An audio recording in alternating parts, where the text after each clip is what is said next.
रश्मि बहुत ही सीधे और सरल स्वभाव की थी और उसको जीवन के दांव पेच कुछ कम समझ आते थे। रश्मि को जब देखने लड़के वाले आए थे तो भी रश्मि कुछ ज़्यादा बोल नहीं पाई थी और किसी ने खूब कहा है कि शब्दों के जरिए न करना किसी के वजूद की पहचान। हर कोई इतना कह नहीं पाता जितना महसूस करता है, और ये कहावत रश्मि पर बिल्कुल स्टिक बैठती थी। लड़के वालों को रश्मि की सादगी पसंद आ गई और एक बात पक्की हो गई। शादी के बाद पहली दीपावली आई थी तो रश्मि की सास शकुंतला जी, जो बहुत ही सुलझे हुए विचारों की थी, वो बोली कि रश्मि कल हम बाजार चलेंगे और सुधा के ससुराल में जो भी दीपावली के तोहफे देने हैं वो खरीद लाएंगे।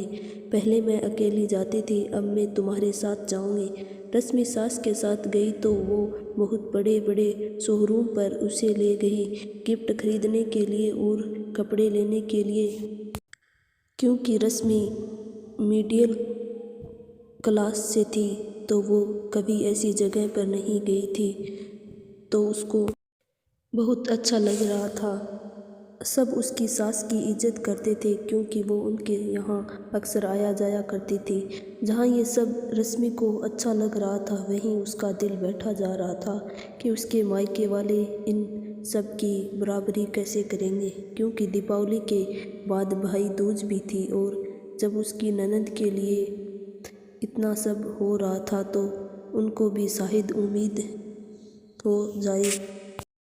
रश्मि ने बातों ही बातों में अपने घर पर ये बात रख तो उसकी माँ, जो कि एक विधवा थी, उन्होंने अपनी चूड़ियाँ गिरवी रख कर रश्मि के लिए गोल्ड बनवा दिया और दीपावली पर उसके भाई भाभी को सामान दे लेकर भेजा।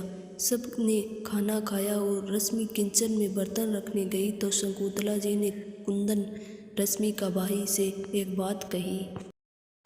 बेटा, अगर बुरा न मानो तो एक बात कहूँ? जी आंटी जी कहिए। ये जो भी कुछ तुम लाए हो वह मैं जानती हूँ अपने सामर्थ्य के बाहर से लाए हो। क्यों न हर लड़की अपने मायके का मान चाहती है। अपने ससुराल में पर मेरा निवेदन है कि 250 और एक मिठाई के डिब्बे से ज़्यादा मैं कुछ नहीं रखूँगी, क्योंकि भाई का एक हक होता है बहन को तो देना, इसीलिए ये शगुन और तुम दोनों का प्यार हमेशा मीठा बना रहे, इसीलिए ये मिठाई काफ़ी है। कुंदन के मना करने पर भी उन्होंने सादर वो सम्मान वापस कर दिया, क्योंकि वो जानती थी कि वो सम्मान उन्होंने अपनी चादर से बाहर जाकर खरीदा है। दोस्तों, सही कहते हैं सबकी प्यार किसी दुकान पर नहीं मिलता, बस महसूस करो तो अपने अंदर ही है। रश्मि रोने लगी और वो अपनी साहस के गले लग गई। अगर आपको कहानी अच्छी लगी है तो आप हमारे चैनल को सब्सक्राइब